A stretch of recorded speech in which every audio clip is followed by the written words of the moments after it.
चलिए अगला टॉपिक है, टॉपिक का नाम है डेटा वैलिडेशन। क्या नाम है? Data validation. क्या करता है डेटा वैलिडेशन? एक्सेल में डेटा वैलिडेशन एक रूल है जिसका उपयोग करके आप सेलेक्टेड सेल्स पे किसी भी प्रकार का आप डेटा वैलिडेशन लगा सकते हैं। डेटा वैलिडेशन लगाने से फायदा ये मिलता है कि जिस प्रकार का आप उसके पे सेटिंग लगाएंगे उसी प्रकार का डेटा को वो एक्सेप्ट करेगा, बाकी डेटा को वो एक्सेप्ट नहीं करेगा। कहने का मतलब ये हुआ कि जैसे मान लो कि हम सेलेक्ट किए, सेलेक्ट करने के बाद हम एक रूल लगा दिए कि ऐसा ही डेटा वो क्या करे, एक्सेप्ट करे, उसके अलावा कोई डेटा उसमें डाले तो वो एक्सेप्ट ना करे, तो हम डेटा वैलिडेशन का यूज कर लेंगे। अब होगा क्या कि जो हम रूल लगाए होंगे उसके अनुसार जो डेटा मिलेगा बस उसी को सेलेक्ट करेगा, बाकी किसी डेटा को सेलेक्ट करने वाला नहीं है। बाकी को बोलेगा कि ये हमारे रूल के खिलाफ है तो हम इसको नहीं करेंगे सेलेक्ट। इसी के लिए हम डेटा वैलिडेशन का उपयोग करते हैं। आइए देखते हैं कि कैसे होगा। जितने पे आपको लगाना है उतने को आप यहाँ पे सेलेक्ट कर लीजिए।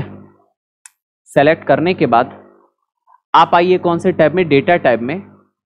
डेटा टैब में आने के बाद आप आइए डेटा टूल्स ग्रुप में, और डेटा टूल्स ग्रुप में आने के बाद आपको डेटा वैलिडेशन पे आना पड़ेगा। यहाँ पे आइकन जो है वो सिर्फ दिखाई दे रहा है, ये वाला आइकन है, या फिर जब आप एरो पे क्लिक करिएगा तो डेटा वैलिडेशन यहाँ दिख रहा है ना, तो ये वाला डेटा वैलिडेशन का आइकन होता है। तो यहाँ से डेटा वैलिडेशन करें तो भी वही खुलेगा, या फिर अगर हम क्या करेंगे डायरेक्ट यहाँ पे क्लिक करेंगे तो भी वही खुलेगा।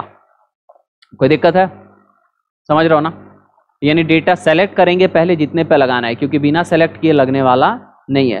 सेलेक्ट करेंगे, डेटा टैब में जाएंगे, डेटा टूल्स ग्रुप में जाएंगे और डेटा वैलिडेशन पे डायरेक्ट क्लिक करेंगे, या फिर डेटा वैलिडेशन के बगल में जो एरो है उस पर क्लिक करके डेटा वैलिडेशन पे क्लिक करेंगे तो कुछ इस प्रकार से बॉक्स खुलेगा किसका? डेटा वैलिडेशन का।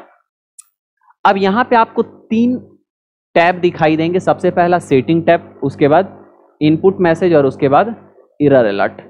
आपको पता है कोई भी काम करने के लिए सेटिंग करना सबसे पहले क्या होता है, क्योंकि सेटिंग हो जाएगा तो ही बात क्या होगा, आगे बढ़ेगा। ठीक है, तो यहाँ पे हम क्या करेंगे, सबसे पहले सेटिंग करेंगे। यहाँ पे अपना आप लो अपना। अब यहाँ पे सेटिंग में देता है क्या? वैलिडेशन क्राइटेरिया, और यहाँ पे अलग अलग देता है कि किस प्रकार का आप सेटिंग लगाना चाहते हैं। सबसे ज्यादा यूज में 2 आता है, एक आता है होल नंबर और एक आता है लिस्ट वाला, दोनों हम बताएंगे। आप यहां से क्या करिए, होल नंबर को लीजिए। अब होल नंबर में यहां पे पूछेगा between, not between, equal to, not equal to, greater than, less than, greater than equal to, less than equal to. तो मान लो कि हम बिटवीन लगा देते हैं कि 2 संख्याओं के बीच का नंबर ही एक्सेप्ट करे, बाकी को ये रिजेक्ट कर दे। तो क्या लगा दिए? बिटवीन। पूछ रहा है कि मिनिमम, तो मान लो कि हम मिनिमम कितना डाल दे रहे हैं? 5000। कितना डाल दिए? और मैक्सिमम कितना डाल दिए? 10,000। कोई दिक्कत है? चलेगा ना? आप जैसा यहाँ पे लीजिएगा उसके अनुसार यहाँ पे दिखाई आपको देता। तो मिनिमम और मैक्सिमम डाल दिए। अब अगर आप यहाँ से ओके कर देंगे ना तो रूल क्या हो गया? लग गया। ओके कर देंगे तो रूल क्या हो चुका है? लग चुका है। लेकिन 2 और भी टैब दिया है, इनपुट मैसेज और एरर अलर्ट। ये क्या है समझते हैं। यहां से ओके कर देंगे तो भी 5000 10,000 के बीच का ही एक्सेप्ट करेगा, उसके बाहर का एक्सेप्ट करने वाला नहीं है। लेकिन अगर हम यहाँ पे इनपुट मैसेज को उपयोग कर लेंगे तब फायदा ये मिलेगा कि अगर आप इस सेल में से किसी भी सेल में रहेंगे तो आपको एक मैसेज दिखाते रहेगा। तो अगर आप चाहते हैं कि जब भी आप इन सेल में किसी भी सेल में रहें तो मैसेज दिखाए, तो उसके लिए आप कहाँ पे सेटिंग कर लेंगे? इनपुट मैसेज में। लेकिन आपको लगता है कि वो सेटिंग नहीं देखना है तो मत करिए, हम बता देते हैं। करना है तो करिएगा, नहीं मन करे तो मत करिएगा। समझ में आ रहा है? तो हम आते हैं किसमें? इनपुट मैसेज में। देख रहा है ना, so input message when cell is selected.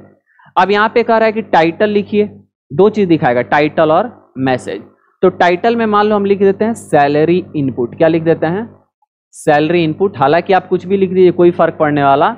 Salary input इसलिए लिखे हैं ताकि हम यहाँ पे क्या लिख रहे हैं? सैलरी लिख रहे हैं ना, तो इसलिए हम हेडिंग में सैलरी इनपुट दिखाए, इसलिए सैलरी इनपुट लिख दिए। और मैसेज में हम लिख देते हैं क्या? Please enter the amount between 5,000 to 10,000। कोई दिक्कत है? अब क्या होगा कि जब भी हम इस सेल में से किसी भी सेल में रहेंगे तो एक मैसेज दिखाएगा जिसके हेडिंग में लिखेगा क्या, सैलरी इनपुट, और मैसेज में दिखाएगा please enter the salary between 5,000 to 10,000, please enter the amount between 5,000 to 10,000।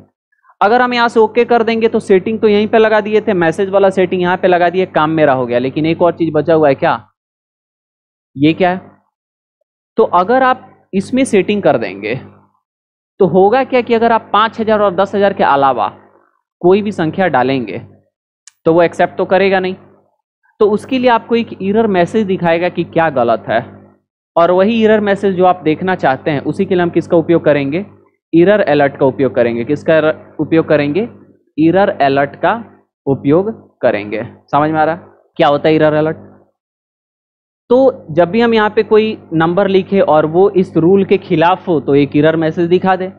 वैसे अगर हम ये नहीं लिखेंगे एरर मैसेज तो भी दिखाएगा, लेकिन तब जो एरर मैसेज दिखाएगा वो एक्सेल के तरफ से एक डिफॉल्ट मैसेज दिखाएगा, ना ही कि मेरे तरफ से कस्टमाइज दिखाएगा। डिफॉल्ट का मतलब जो पहले से आता है, कस्टमाइज का मतलब जो हम खुद से क्या करते हैं, बनवाते हैं। समझ में आ रहा है कि नहीं? जैसे मान लो गए रेडीमेड शॉर्ट ले लिए हैं तो वो डिफॉल्ट साइज मिला ना, जो भी साइज लिए हैं, लेकिन जाके नापी जोखी दे के कहे कि 4 किलो का चाहिए, सॉरी 4 किलो नहीं, नापवा उपवा के मान लो लें, तो वो क्या है जी, कस्टमाइज हो गया कि नहीं हो गया? समझ में आ रहा है कि जैसे मेरा सारा चीज कस्टमाइज जींस होता है, हम ऑर्डर पे बनवाते हैं। नहीं पता है क्या तुम लोग को? दिल्ली में आपको जींसेस आपके प्रॉपर साइज के मिल के बनता है, ब्रांड का भी, आप जाइए कस्टमाइज आप बनवा सकते हैं अपने अनुसार, ऐसा नहीं है कि रेडीमेड मिलेगा। लेकिन मेरा वाला मजाक था, बट ऐसा होता है।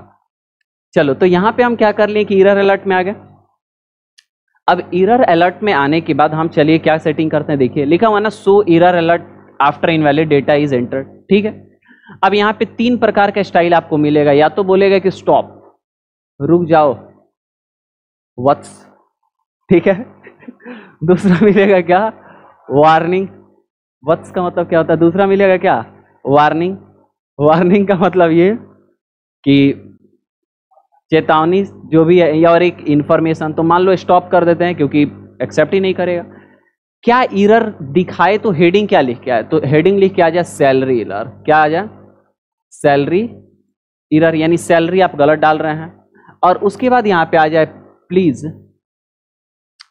Inter the salary between 5,000 to 10,000। अच्छा, एक बात तुमको बताएं, तुम 5,000 से अगर 7,000 लिख दोगे तो दिखाएगा वही, लेकिन एक्सेप्ट करेगा 5 से 10 के बीच में। अब ये तीनों करने के बाद यहां से ओके करके हम बाहर आ गए, कुछ दिख रहा है क्या, नहीं ना।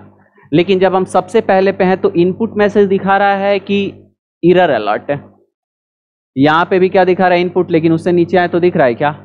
चलो, तो सबसे पहले आ जाते हैं और लिखते हैं क्या, 5,000। क्या लिखते हैं, ले लिया ना। यहां के 10,000 लिखते हैं, क्या लिखते हैं, ले लिया ना। कोई दिक्कत है? अच्छा, यहां पे पता है क्या लिखेंगे, हल्ला मत करो, समझ आएगा। 4,999 लिखते हैं, धीरे बोलो, एक्सेल सुन लेगा तो एक्सेप्ट, बोका बनाने का कोशिश करेंगे। 4,999, कोई दिक्कत है? देखते हैं बोका बनता है कि नहीं। इंटर किए, क्या हुआ, अच्छा एरर अलर्ट आ गया, लिखा हुआ हेडिंग में salary error, stop the please enter the salary between 5,000 to, चलो रिट्राई करते हैं, दोबारा बोका बनाएंगे 5,001 लिख के, ठीक है। 5,001 थोड़ी ना, 10,001 लिखना था।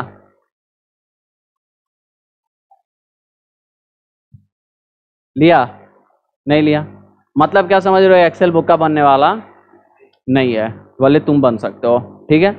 तो यहाँ पे हम क्या करेंगे कि लिख देते हैं 8,000, ले लिया ना। लेकिन जब हम यहाँ पे फिर लिख देते हैं कि 6,000, ले लिया, यहाँ लिखे 9,000, ले लिया। अब यहाँ आके तुम कितना भी लिखो ना, कोई फर्क पड़ने वाला नहीं है, क्योंकि उसमें रूल लगा हुआ ही नहीं है। समझ में आ रहा, कोई दिक्कत है? अब मान लीजिए कि आपको रूल में चेंजेस करना है तो सेलेक्ट कर लीजिए, आ जाइए फिर से आप data tab, data tools group, data validation, अब यहाँ से सेटिंग कर लीजिए। लेकिन आपको लगता है कि नहीं, अब हम क्या करें, सब डेटा को डिलीट कर दे, तो सेलेक्ट करके डेटा को डिलीट कर दिए। लेकिन यहाँ पे देखो तो रूल थोड़े डिलीट हो गया, डेटा ना डिलीट हुआ है, रूल तो लगा हुआ है, नंबर वही एक्सेप्ट करेगा। हम यहाँ पे अंडो कर देते हैं।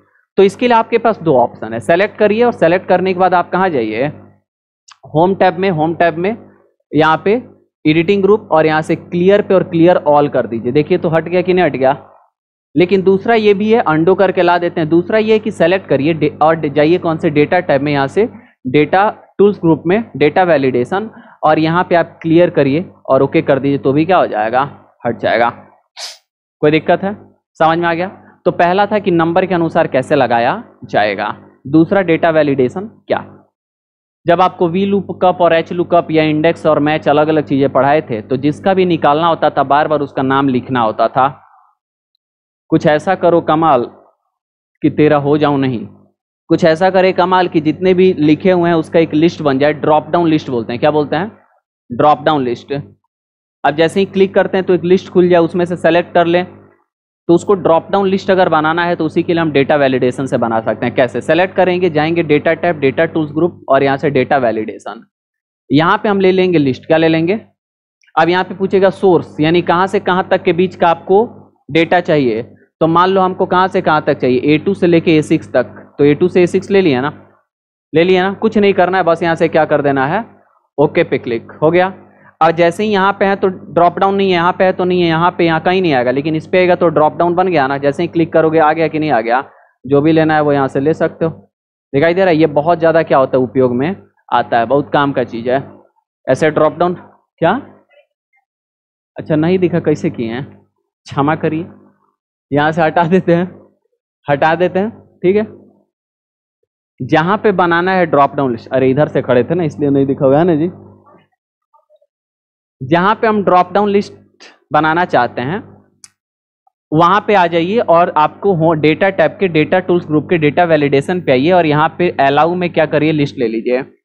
सोर्स में ले लीजिए कि कहां से कहां तक का आपको चाहिए, कहां से कहां तक का चाहिए। तो हमको कहां से कहां तक का चाहिए, तो यहाँ से A2 से लेके A6 तक चाहिए ना, नहीं समझी। तो उसके बाद बस यहाँ से ओके कर देंगे। अगर दूसरे किसी भी सेल में जाएंगे तो ड्रॉप डाउन नहीं ना बना हुआ है, ये दिखा रहे हैं, और लेकिन जो सेलेक्ट किए तो उसमें आएंगे तो ड्रॉप डाउन हो गया कि नहीं हो गया। अच्छा यहाँ पे क्लिक किया, आ रहा है कि नहीं आ रहा है, समझ में आ गया, कोई दिक्कत है, हो जाएगा। कौन सा ऑप्शन था, डेटा वैलिडेशन से ड्रॉप डाउन लिस्ट कैसे बनाया जाता है। ओके, यही था आज का टॉपिक, ठीक है जी।